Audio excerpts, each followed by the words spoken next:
Silas, graças e paz a todos. É uma alegria imensa poder estar aqui com os irmãos nessa live e poder compartilhar a palavra do Senhor para a edificação de todos nós, falando sobre esse assunto primordial, fundamental, que tem a ver com o que nós somos, para que existimos, por que Deus nos fez. A nossa pergunta mais básica dos nossos catecismos de Westminster é por que estamos aqui? Qual é o fim principal da nossa existência? A resposta é glorificar a Deus e nos alegrarmos dele para todos sempre. Ou seja, é uma vida de adoração que começa aqui pela sua graça maravilhosa e se estenderá por toda a eternidade. Abra sua Bíblia lá no livro do profeta Malaquias, no capítulo 1, Malaquias 1.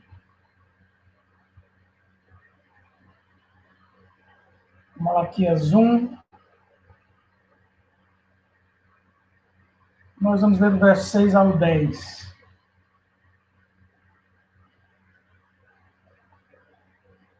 Vou guardar um pouquinho para os irmãos encontrarem aí o texto. Malaquias 1, do verso 6 ao 10. Malaquias é o último livro do Antigo Testamento. Bem facinho de você encontrar. Se tiver alguma dificuldade, você abre lá em Mateus e volta um pouquinho. Você vai se deparar com o livro do profeta Malaquias. Capítulo 1, dos versos 6 ao 10. Esse vai ser o texto do nosso estudo. Então vamos para a leitura. Diz assim a palavra do Senhor. O filho honra o pai, e o servo ao seu senhor. Se eu sou pai, onde está a minha honra? E se eu sou senhor, onde está o respeito para comigo? Diz o Senhor dos Exércitos a vós outros, ó sacerdotes, que desprezais o meu nome. Vós dizeis, em que desprezamos nós o teu nome? Ofereceis sobre meu altar pão imundo, e ainda perguntais, em que te havemos profanado? Nisto que pensais, a mesa do Senhor é desprezível. Quando trazeis animal cego para o sacrificardes, não é isso mal? E quando trazeis o coxo ou o enfermo, não é isso mal? Ora, apresenta-o ao teu governador. Acaso terá ele agrado em ti e te será favorável, diz o Senhor dos Exércitos? Agora, pois, suplicai o favor de Deus, que nos conceda a sua graça.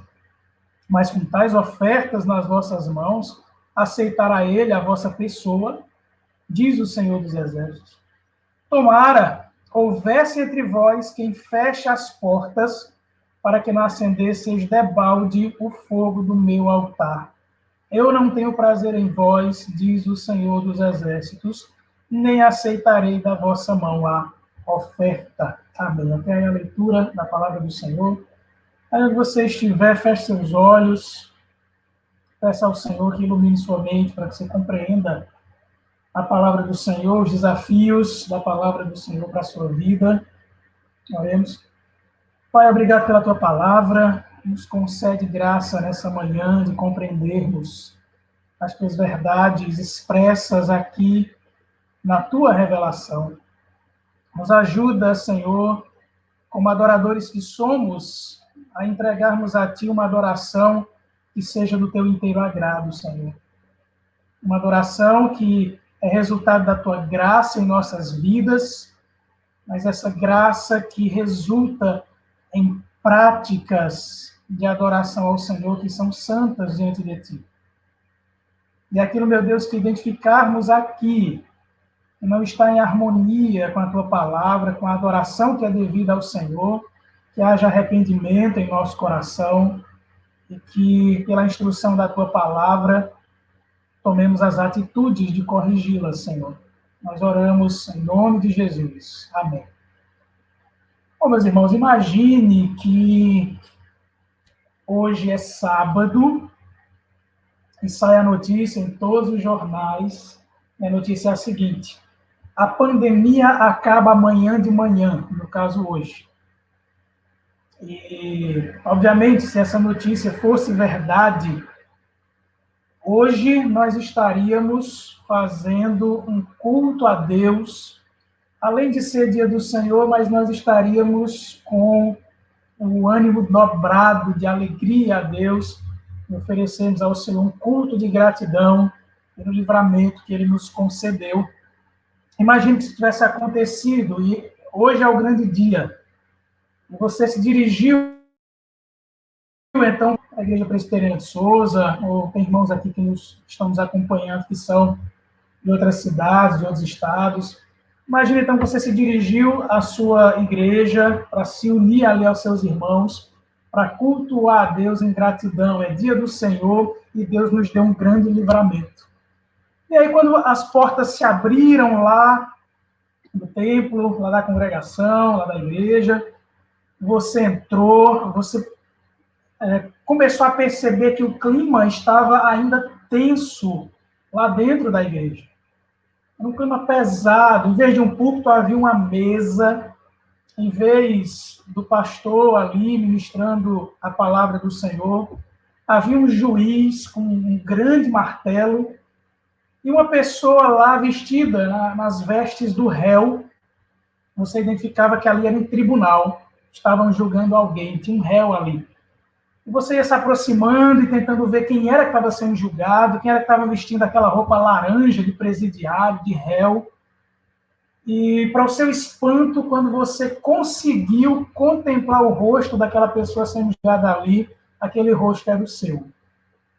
Você estava sendo julgado dentro da igreja por crimes de uma natureza só. A adoração que você deveria prestar a Deus, sempre dentro das prerrogativas da aliança que ele tem com o seu povo. Você era acusado de transgredir a aliança com o seu Deus, no que diz respeito às exigências que ele faz de como ele quer ser adorado, de como que dentro das regras da aliança, o povo de Deus, o povo da aliança, deve a adoração exclusiva a Deus e a adoração dentro das normas da palavra de Deus. Muito bem, você está sendo julgado, acusado ali, pelo crime de oferecer a Deus uma adoração desrespeitosa para o nome dele. Esse é basicamente o contexto do livro de Malaquias. A primeira palavra do livro de Malaquias é sentença. O povo de Deus estava sendo sentenciado por Deus, julgado por Deus aqui, por causa das atitudes do coração daquele povo diante do Senhor, no que diz respeito à adoração ao nome dele. É um grande julgamento, o livro de Malaquias.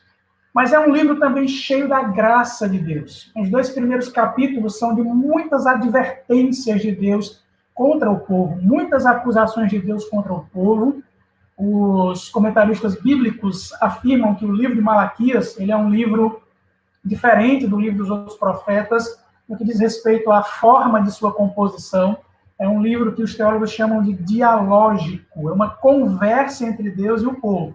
Na verdade, é uma conversa dessa natureza. Deus acusa o povo olha para Deus e diz assim, nós, Senhor, nós temos feito isso, o Senhor está vendo coisas. Nós não temos feito nada disso que o Senhor está nos acusando. No fim, somos nós, Senhor, quem devemos acusá-lo, porque nós vamos ao culto, nós fazemos os rituais, as coisas acontecem dentro do templo e o Senhor ainda está insatisfeito. No fim, é o Senhor quem é injusto, porque o Senhor abençoa o ímpio, faz o ímpio prosperar, e nós que somos teu povo, nós que somos o povo da aliança, nós que estamos no templo, nós que oferecemos os sacrifícios, e o Senhor não nos faz prosperar. Então, no fim, quem nos deve é o Senhor. Essa é basicamente a tônica do discurso do livro de Malaquias. E Deus, então, mostra a sua reprovação com as atitudes do povo nos capítulos 1 e 2. Ele lança mensagens contra o povo, contra os sacerdotes, contra a infidelidade conjugal do povo de Judá.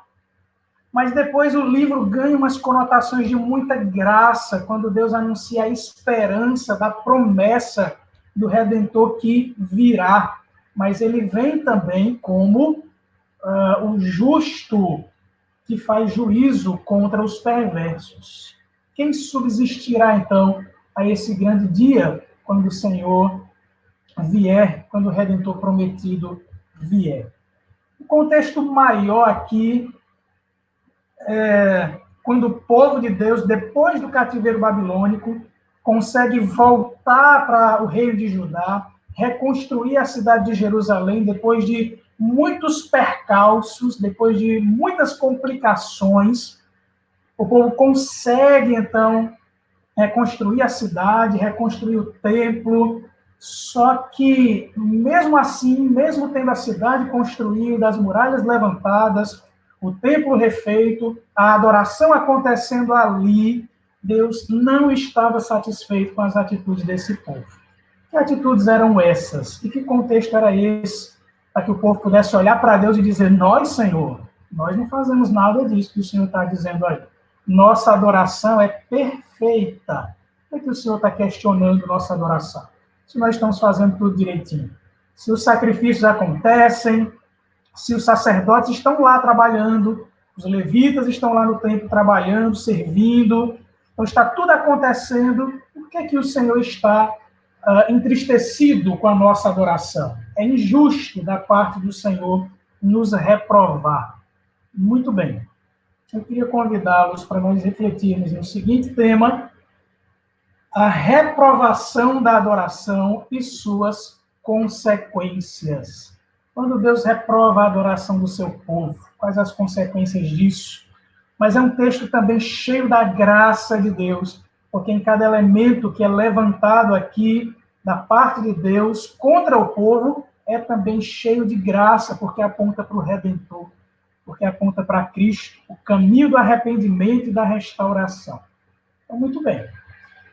Vamos para o primeiro ponto aqui da nossa mensagem. Por que Deus reprovou a adoração daquele povo? Em primeiro lugar, porque Deus reprova o culto desleixado.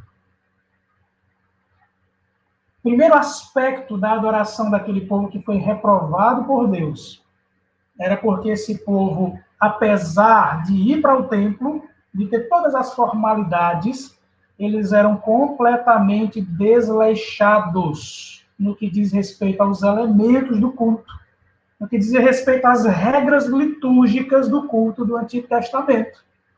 Bom, se estamos no Antigo Testamento, então estamos falando de um sistema de culto voltado para o sistema sacrificial. O culto acontecia no templo de Israel, no templo em Jerusalém, basicamente feito através de sacrifícios de ovelhas, de cordeirinhos, onde o adorador conduzia esse animal até o templo, ele entregava ao levita, que levava para a parte interior do templo, e ali o levita sangrava aquele animal, e o sacerdote oferecia aquele animal em sacrifício ao Senhor, em favor daquele pecador arrependido. Ele, arrependido dos seus pecados, levava esse animal para o sacrifício, e esse animal que era sacrificado como um tipo do prometido Redentor que viria, do Senhor Jesus, esse adorador, então, pela graça de Deus em Cristo, o Cordeiro que viria,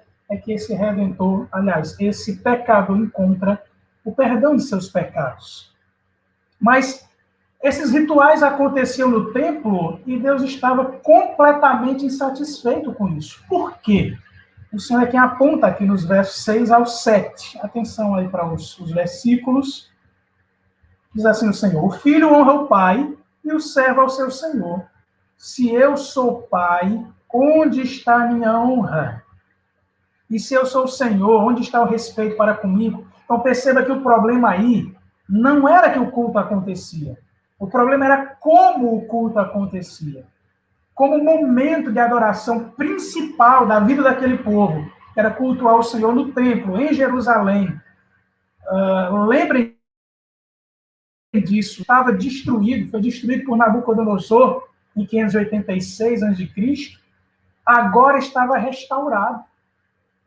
Porque antes, quando esse povo retornou sob a liderança de Zorobabel, eles foram impedidos de construir aquele templo, vieram com a ordem do Senhor, financiados pelo rei da Pérsia, para reconstruírem o templo, os muros, as casas, por uma série de empecilhos, inclusive corrupção.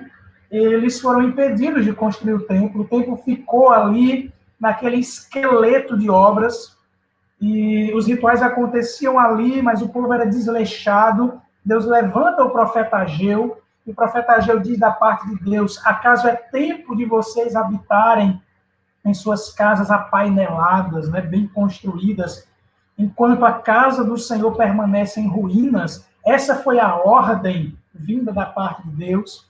E o povo, então, ouve a voz do Senhor e reconstrói o templo. E a geração de Malaquias é uma geração agora agraciada, porque ela já nasceu no contexto de Jerusalém restaurada, com o templo lá refeito. Claro, não era o templo de Salomão com toda aquela opulência, era um templo muito inferior, mas era o templo, era o lugar da adoração. E esse povo privilegiado tinha todas as condições de cultuar o Senhor. Olha como Deus recebia a adoração daquele povo. Ele diz assim: olha, eu sou pai e vocês não me honram como pai. Eu sou Senhor e vocês não me respeitam como Senhor. Aí o povo olha para Deus e diz assim: mas em que nós estamos desprezando o teu nome? Por que o Senhor está achando ruim a nossa adoração? Deus então vai responder nos versos 7 e 8, acusando o povo de um culto completamente desleixado. Ele diz assim, verso 7: ofereceis sobre o meu altar pão imundo, e ainda perguntais: em que te havemos profanado? Nisto que pensais, a mesa do Senhor é desprezível. Então, o primeiro elemento do culto no antigo Israel aparece aí, Deus fazendo uma acusação gravíssima contra o povo de que o pão estava imundo sobre a mesa do altar. Que pão é esse? Se os irmãos atentarem para o êxodo, a saída do povo do Egito, quando eles estão no deserto, já livres do exército de Faraó, estão ali no deserto, Deus pede que as riquezas que eles ganharam ali na marcha de saída do Egito fossem doadas para a construção do tabernáculo. Eles constroem o tabernáculo, Deus então institui o ofício sacerdotal. Separa o povo de Levi para serem os sacerdotes, para oferecerem sacrifícios a Deus ali no tabernáculo, e estabelece ali uma mesa, em cima dessa mesa uma bacia, dentro dessa bacia era para ter 12 pães, que eram chamados de pães da proposição. Qual é a lógica teológica de Deus em instituir ali que pães ficassem sobre essa mesa? 12 pães, com regras de serem feitas semanalmente, com uma receita que só o sacerdote podia fazer. Ele tinha que fazer, toda semana, trocar aqueles pães. Se ele ia comer ou não, isso era decisão do sacerdote. Mas só ele podia comer, só ele podia tirar aqueles pães daquela mesa, só ele podia fabricar aqueles pães.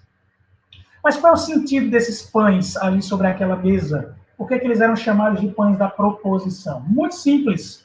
Porque Deus, que poderia ter deixado aquele povo sucumbir no Egito, era um Deus de aliança. É um Deus que fez uma aliança com os antepassados daquele povo, e nessa aliança ele prometeu um redentor e ele iria cumprir isso.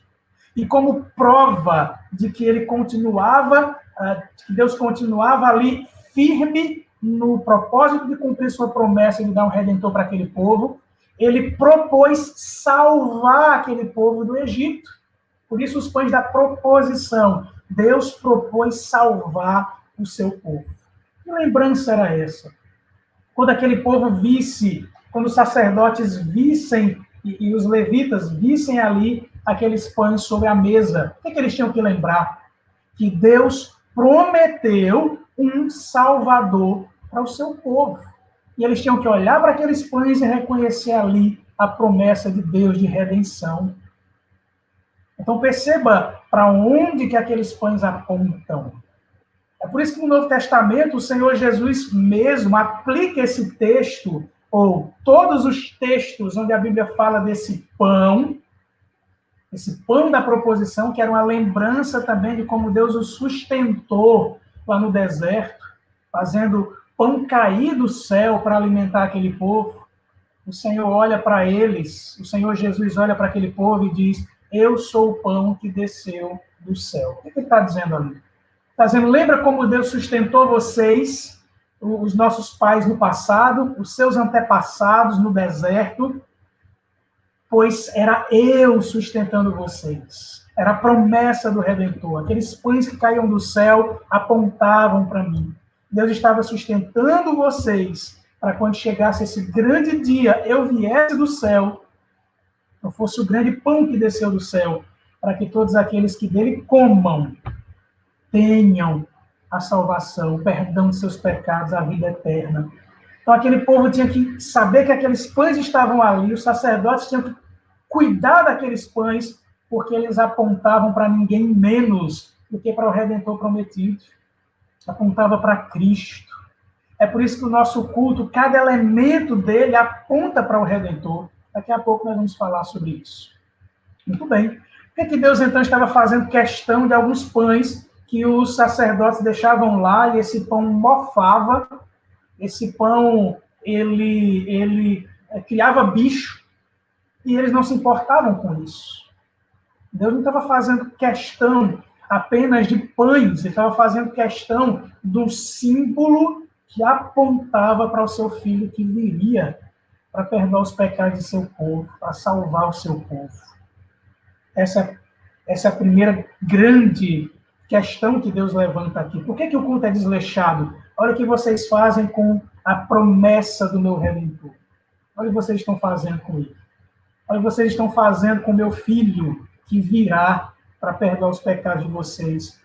Os elementos que apontam para ele. Olha o que vocês estão fazendo. Versículo 8. O Senhor levanta outro questionamento aqui. Quando trazeis animal cego para o sacrificardes, não é isso mal? E quando trazeis o coxo ou o enfermo, não é isso mal? Ora, apresenta-o ao teu governador. Acaso terá ele agrado em ti e te será favorável? Diz o Senhor dos Exércitos. O segundo elemento do culto aqui é o sacrifício. Talvez no Antigo Testamento todo, nenhum símbolo que aponta para o Redentor seja mais claro do que o cordeiro que é levado para o sacrifício. Acho que muitos outros elementos do culto passam despercebidos por uma leitura não atenta do texto, uma leitura errada do texto, que não se propõe a enxergar Cristo sendo revelado ali. Mas eu acho que todos os leitores do Antigo Testamento, quando eles imaginam ali o sacrifício acontecendo ali, cada cristão deve ter a sua mente arrebatada imediatamente para Cristo. Ou para aquela menção em João 1,29, que João Batista faz, quando ele contempla Jesus e diz: este é o Cordeiro de Deus que tira o pecado do mundo. Nossos olhos devem voltar diretamente para o Antigo Testamento, quando a gente se depara com essa palavra de João Batista, e lembrar que cada cordeirinho que foi sacrificado no Antigo Testamento apontava para o Cordeiro de Deus perfeito que tira o pecado do mundo, Jesus Cristo. Muito bem, o que era que acontecia lá? O que acontecia era muito simples. Aquele povo, então, que era basicamente um povo que vivia da agropecuária, eram pessoas que aravam a terra, cuidavam da terra, viviam da terra e viviam também da criação de animais. Agricultura de subsistência, na maioria dos casos. O que acontecia ali? Imagine que você era um pecuarista, criava seus animais ali, tinha seu curral, tinha suas ovelhinhas ali no curral, e o lobo vinha, entrava no curral e ele mordeu a pata daquela ovelhinha. Está perto do dia da adoração. Você vai levar um dos seus animais para o templo para ser sacrificado ao Senhor. E ele foi mordido e pensava assim: eu vou dar um fim digno para esse animalzinho. Afinal de contas, ele foi mordido, a ferida está toda infeccionada, ele não vai sobreviver, ele vai morrer, não tem medicação que resolva. Eu vou levar, então, esse animal que foi mordido para o templo para ser sacrificado. E era isso que você fazia. Pegava aquele animalzinho, levava para o templo, e para piorar, os sacerdotes que deveriam zelar pela perfeição de todos os elementos que aconteciam ali, em culto ao Senhor, ele pegava seu animalzinho ali e deixava entrar para o templo e sacrificava ao Senhor aquele cordeirinho. Bom, do mesmo jeito dos pães, por que Deus está fazendo questão de um cordeirinho? Que diferença faz ser ele perfeitinho ali, não ser o coxo, não ser o que está doente, não ser o que foi mordido pelo lobo, pelo cachorro? Que diferença faz? Muito simples. Quando Deus propôs salvar a nós, pecadores, ele não pensou em mandar algo imperfeito. Na verdade, nada imperfeito poderia ser suficiente para que nós tivéssemos o perdão dos nossos pecados. Para que nós fôssemos salvos, era necessário que o próprio Deus viesse em carne na pessoa do Deus Filho, na segunda pessoa da Trindade. É isso que Deus faz. Ele vem em carne. Quando ele disse, eu vou salvar vocês, ele veio até nós e se sacrificou por nós. E esses elementos do culto tinham que ser perfeitos, esse cordeirinho tinha que ser perfeito, porque apontava para a perfeição de Deus em nos salvar. Representava o próprio Deus vindo em carne.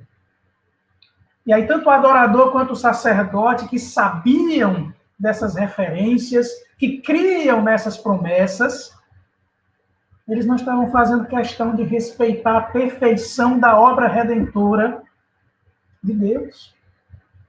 E aí, lá no seu curralzinho, eles pegavam aquele animal, levavam para o templo, e o sacerdote também, de maneira desleixada, oferecia um sacrifício àquele animal. O Senhor diz assim, olha, faz o seguinte, antes de trazer para o templo, leva lá para a casa do teu governador. Faz isso. Vai lá na casa do governador, do mandatário da cidade, bate na porta dele. Quando ele abrir a porta, você diz assim, olha, querido governador, que eu trouxe aqui para vocês, para a sua família, para vocês fazerem um churrasco desse animal. Agora imagine que o animal que você levou era um animal que estava cheio de larvas nas feridas, das mordidas do lobo. Era um animal onde o pus pingava. Imagine que essa oferta fosse para você.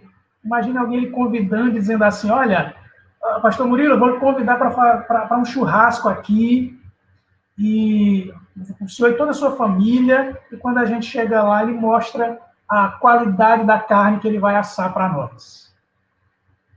E essa carne, as larvas estão pingando dela. Você comeria essa carne? Você aceitaria esse sacrifício? Você não aceitaria. O governador não aceitaria. Agora imagine o próprio Deus que, pela sua graça, fez uma aliança com esse povo. A base da aliança de Deus conosco é pura graça. Veja o que Deus diz no verso 3 do capítulo 1. Aliás, no verso 2. Eu vos tenho amado, diz o Senhor, mas vós dizeis, em que nos tens amado? E Deus responde, não foi Esaú, irmão de Jacó? Disse o Senhor, todavia amei Jacó, porém aborreci a Esaú, e fiz dos seus montes uma assolação, e dei a sua herança aos chacais do deserto. O que Deus está dizendo aqui? Ele está falando da base do amor que ele tem para com o seu povo. Ele diz, olha, imagine Jacó e Esaú, nenhum era melhor que o outro. Nenhum era melhor que o outro. Esaú, sendo primogênito, entregou essa prerrogativa tão importante para um judeu de ser o primogênito de sua família. Vendeu isso por um prato de lentilhas. E Jacó era um impostor. Tem nada em nenhum dos dois que merecesse a escolha de Deus, que condicionasse a eleição de Deus. E o Senhor diz, mesmo assim eu escolhi Jacó, que é o que dá origem a vocês. É o patriarca de vocês. Eu escolhi vocês, mesmo vocês não tendo mérito nenhum. E para salvar vocês, eu mesmo irei. Eu mesmo irei. Eu mesmo irei salvar vocês. Mas até lá, eu vou dando a vocês elementos que vão apontando para esse grande momento, para que vocês tenham a sua fé guiada, para que vocês vão lembrando dessa promessa. Mas isso tem que ser perfeito. O cordeirinho que tem que ser sacrificado ali tem que ser perfeito. Porque quando eu for, eu estou indo com toda a minha perfeição para morrer por vocês. Muito bem. Essa é a segunda crítica de Deus, essa reprovação de Deus ao desleixo da adoração daquele povo. Segundo lugar, primeiro Deus reprovou o culto desleixado. Em segundo, ele vai mostrar que ele reprova o adorador que oferece um culto desleixado a ele. Versículo 9 diz assim: Agora, pois, suplicai o favor de Deus, que nos conceda a sua graça. Mas com tais ofertas nas vossas mãos, aceitará ele a vossa pessoa, diz o Senhor dos Exércitos. Qual era a grande consequência aqui? A grande consequência era que esse povo, eles levantavam questionamentos ao Senhor, eles diziam, o Senhor não tem nos amado. Deus diz, não, mas eu amo vocês, olha a prova do meu amor, eu escolhi Jacó ao invés de Esaú. Eu poderia ser o Deus dos Edomitas, que são a descendência de Esaú. Mas, em vez disso, eu sou o Deus de vocês. Eu sou Deus de Israel. Eu escolhi me revelar a vocês. Eu escolhi enviar o Redentor a partir de vocês para ser bênção para vocês e bênção para todo mundo. Eu escolhi vocês.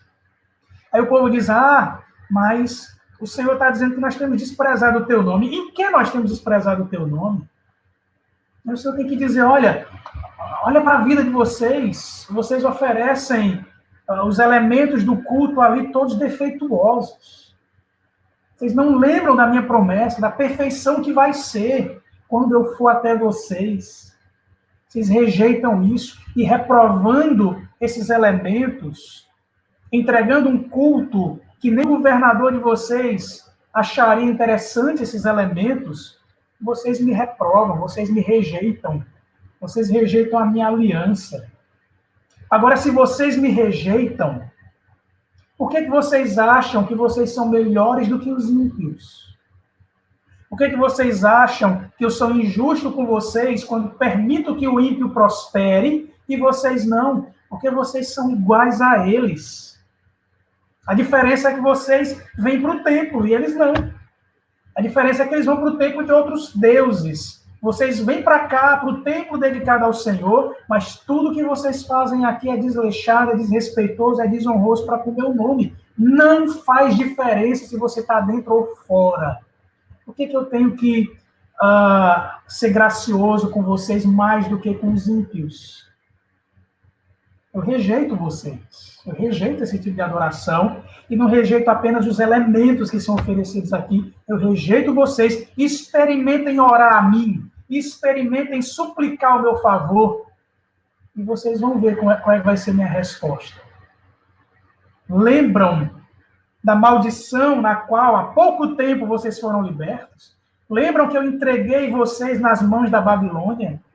Lembra daqueles 70 anos de cativeiro? Lembra como foi difícil? Lembrem-se disso.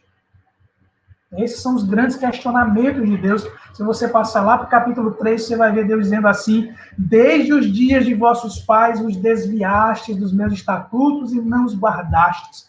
Tornai-vos para mim, e eu me tornarei para vós outros, diz o Senhor dos Exércitos. Mas vós dizeis, em que havemos de tornar?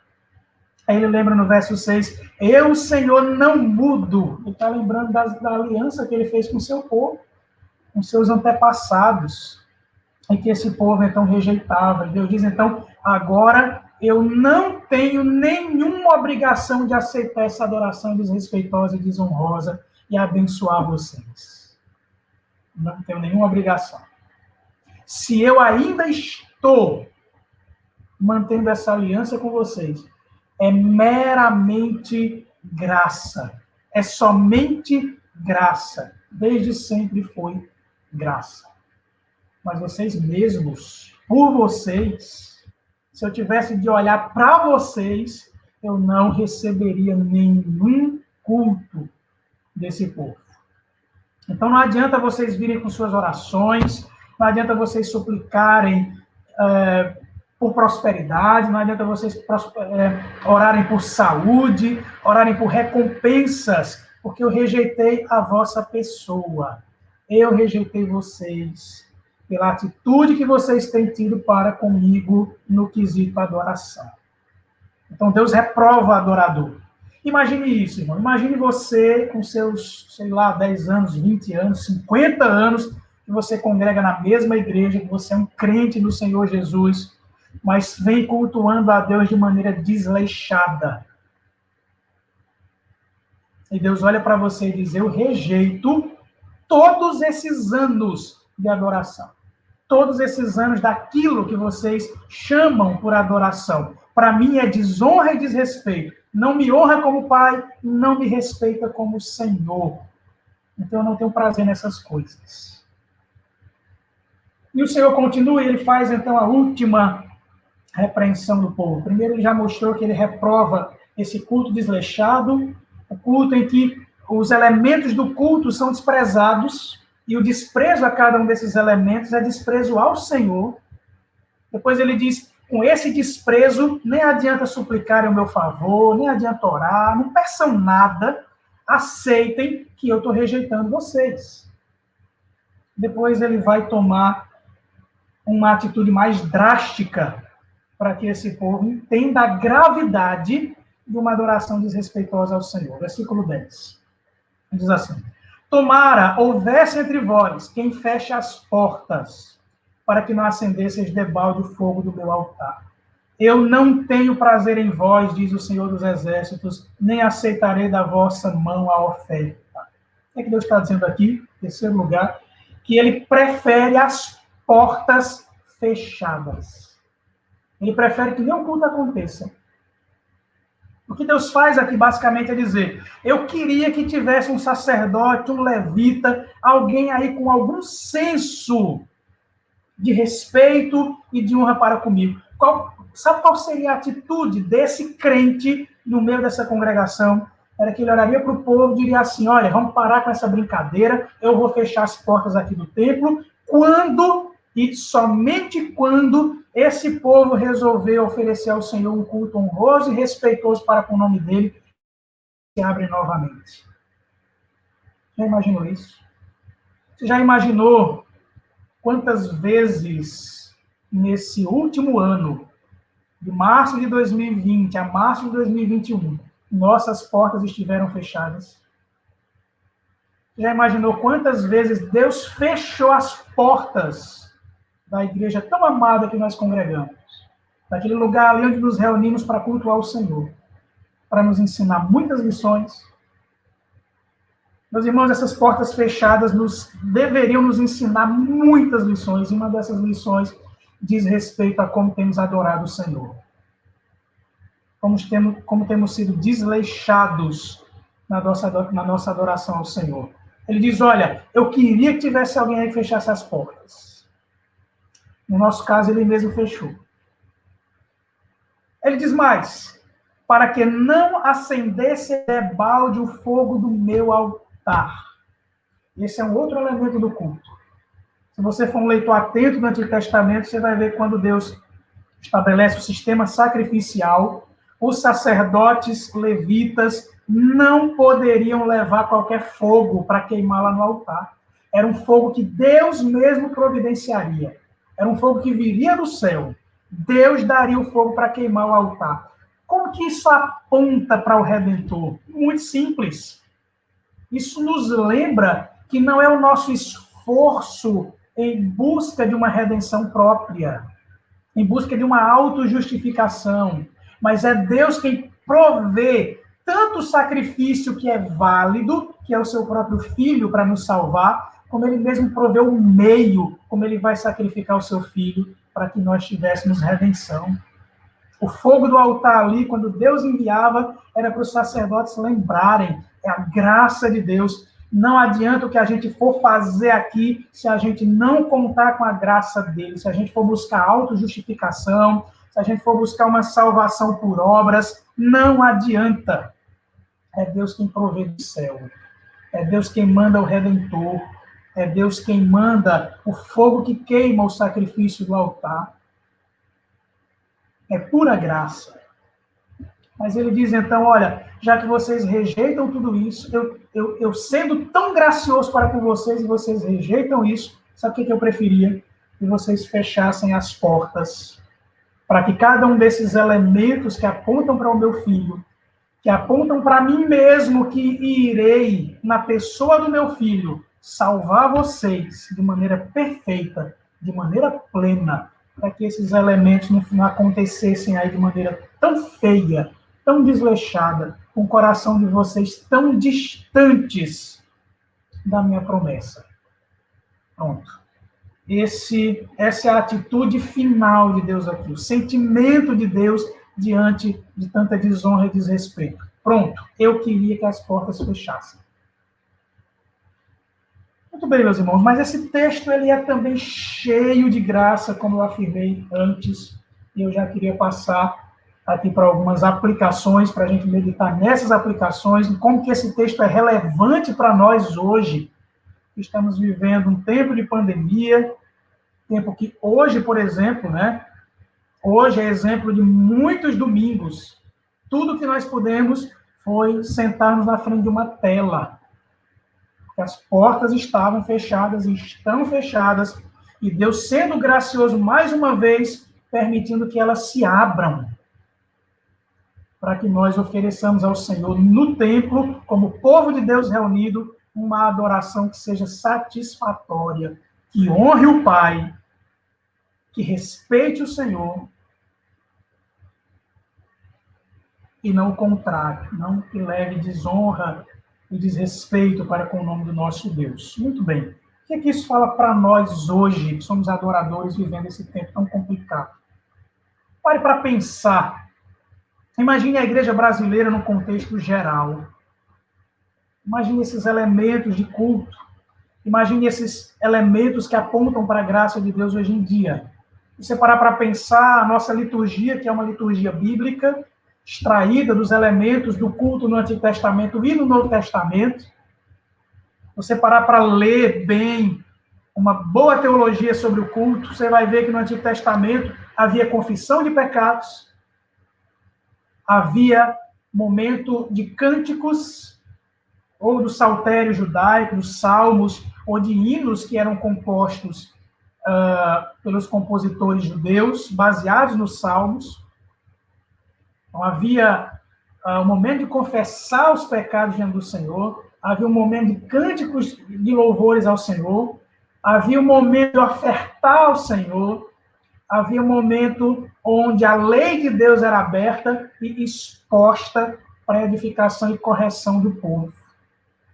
Esses eram basicamente os 4 elementos que aparecem no Antigo e no Novo Testamento, e que são trazidos pelos reformadores para o culto reformado, o culto que nós oferecemos ao Senhor hoje, os mesmos elementos. Agora imagine a igreja no seu contexto geral, hoje, a igreja brasileira. Imagine quantos elementos estranhos acrescentados ao culto ao Senhor. Quantos elementos? Quantas aberrações são oferecidas ao Senhor? Não tem muito tempo, mas eu vi uma matéria séria, de uma pessoa que fez uma matéria dentro de uma igreja neopentecostal, e o culto era basicamente isso. Havia várias maquetes, de várias representações ali do Santo dos Santos, onde ficava a Arca da Aliança, ficava ali a Arca da Aliança, uma arquinha da Aliança, né? Tinham várias espalhadas pelo templo. Havia um palhaço vestido ali de sacerdote. Havia na mão desse sacerdote um animalzinho, uma pelúcia de cordeirinho, e uma criatura vestida de sacerdote com uma faca, uma faquinha, onde ele ia fazer uma representação desse sacrifício. E ali você entrava na tenda da prosperidade, na outra tinha a tenda da cura, na outra tinha a tenda da restauração dos casamentos, e por aí ia, né? Várias maquetezinhas dessas. E você ia lá, entregava no gasofilácio a sua oferta, o sacerdote fazia ali uma representação daquele sacrifício. Se você estava no altar da prosperidade, você ia sair dali próspero. Aí você ia para o outro. Aí lá você entregava outra oferta, lá aquela representação ali acontecia novamente, o animalzinho era sacrificado virtualmente, e ali você saía com a cura da sua enfermidade. Depois você ia para o outro, tá com problema no casamento, aí ali o sacerdote enfiaria aquela faquinha naquela pelúcia, e ali você receberia a solução para o problema no seu casamento. Meus irmãos, são abusos. Usos e abusos de elementos não litúrgicos.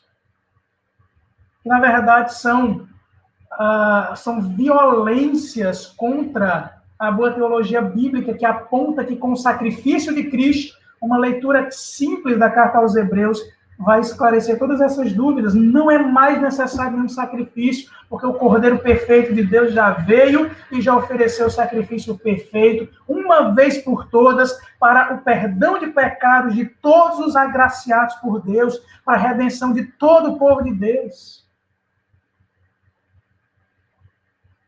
Então, a cada aberração nos cultos onde Deus não fala mais pela palavra, onde Ele não fala mais pela leitura e exposição de sua lei, a lei que Ele mesmo revelou, cultos cheios de novos profetas, com novas revelações, trazendo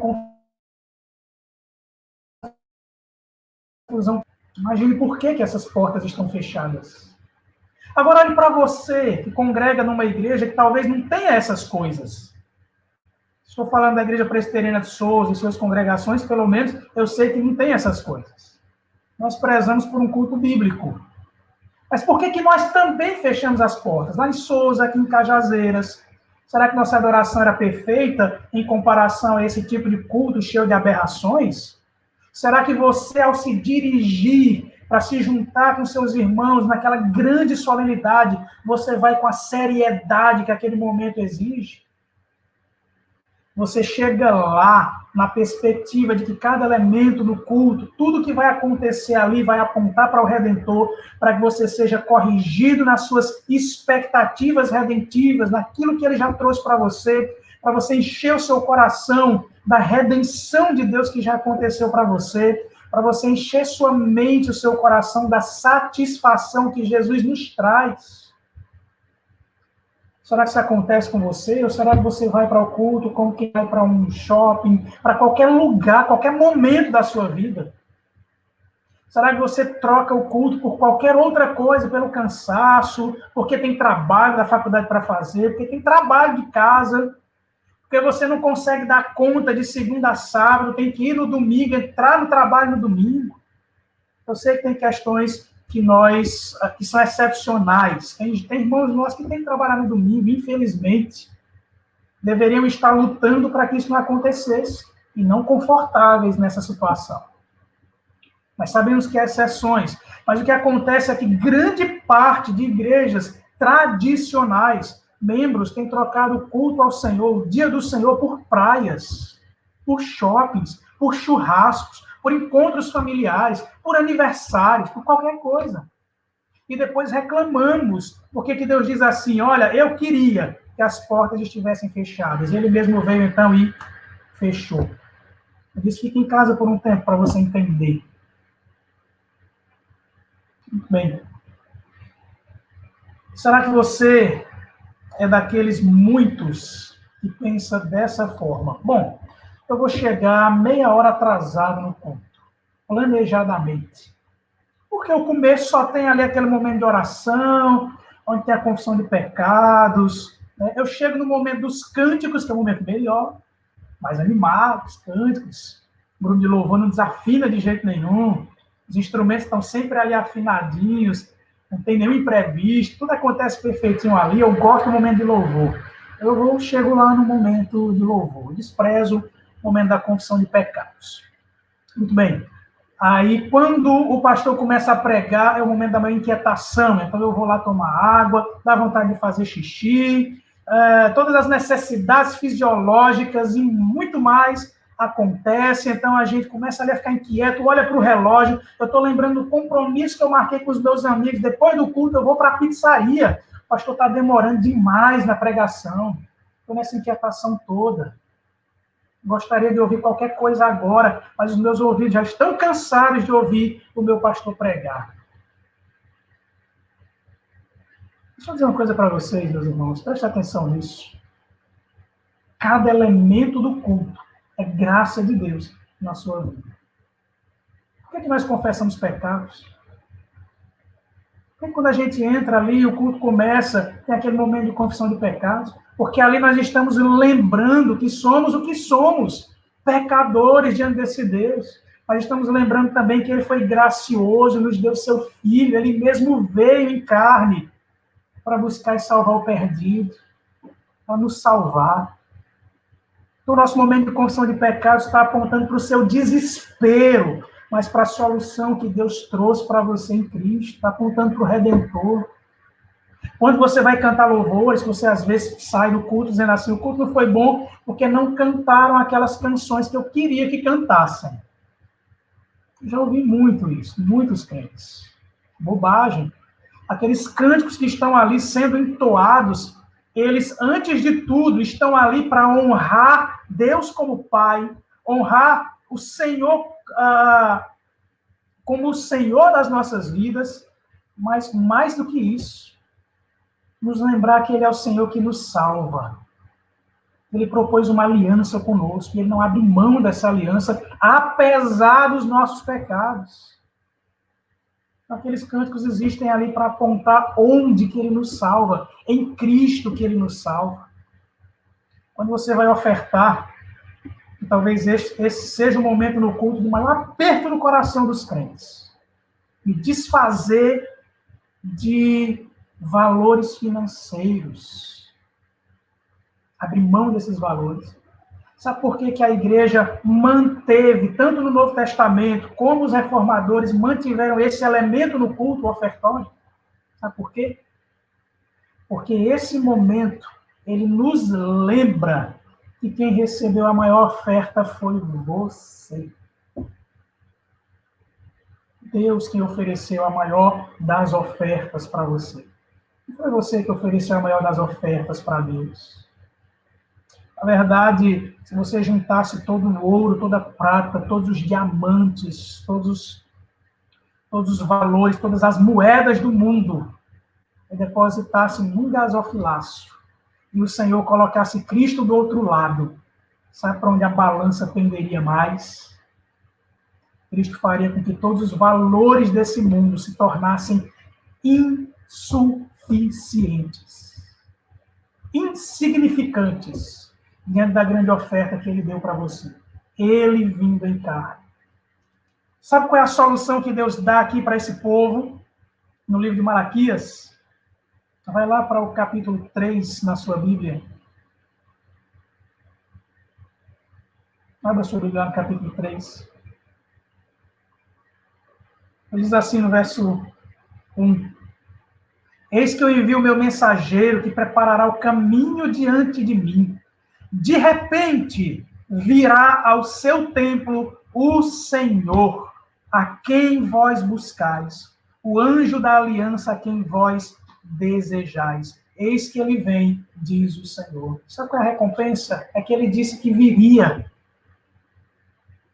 É que ele prometeu ser seu.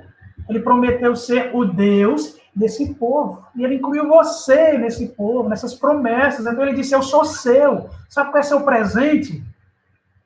Eu mesmo. Eu me dou para você.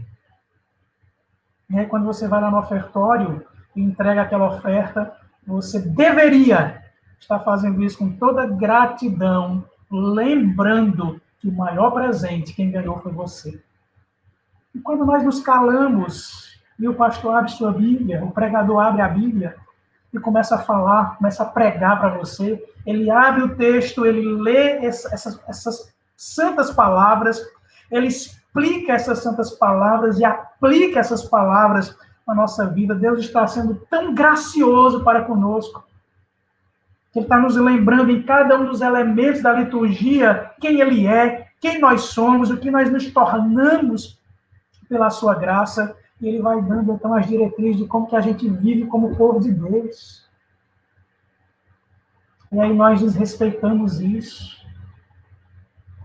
Lançamos fora o privilégio de recebermos a instrução do Senhor como povo da aliança.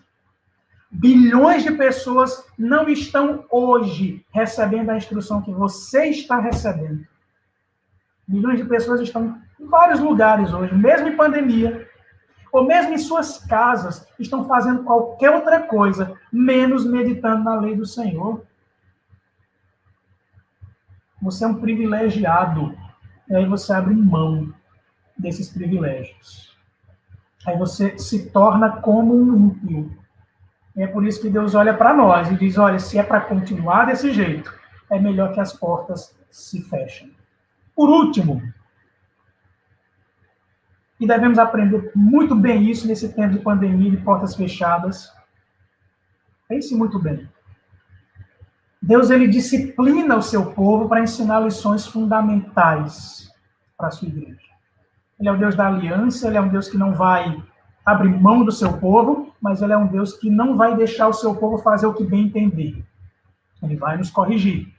Então, aprenda muito bem. O Deus da aliança, o Deus que tem uma aliança conosco, com a sua igreja, com o seu povo, durante esse tempo, ele está nos ensinando tantas coisas, a resgatarmos tantas coisas, o valor de cultuar, o valor do culto doméstico, o valor da oração, o valor dos elementos litúrgicos dos quais nós ficamos privados por tanto tempo.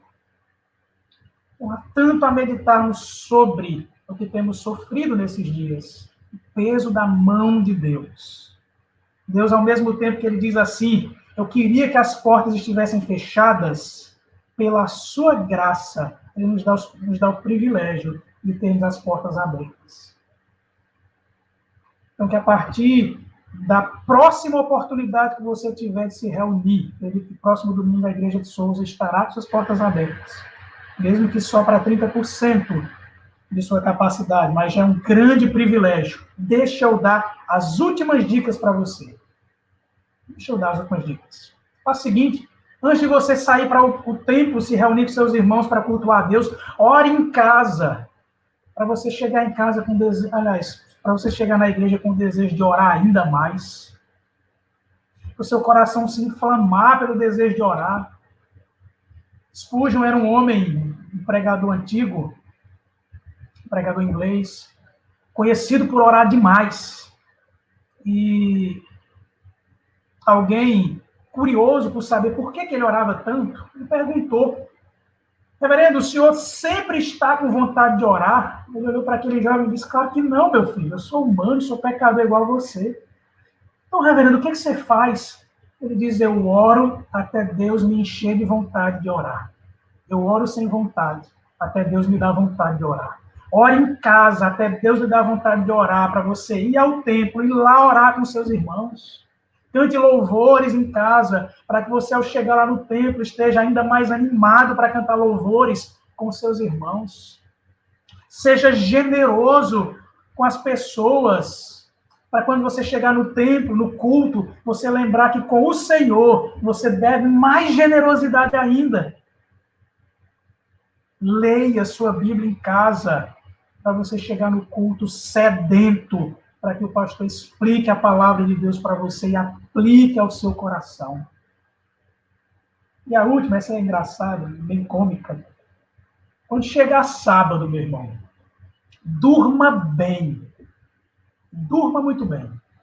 Não pense que se você passar o sábado assistindo filme até 3 horas da manhã, 4 da manhã, virar o dia assistindo filme, e isso custar que você vá para o culto para dormir, meu irmão, durma em casa, para que os elementos do culto não passem despercebidos por você. É isso que eu tinha para dizer para os irmãos nessa manhã. Que Deus tenha misericórdia de nós, que as lições de sua palavra sejam muito bem compreendidas por nós nesse dia. Ainda é dia do Senhor, e Deus ainda tem mais instruções para nós logo mais no culto. Um grande abraço para vocês e Deus os abençoe.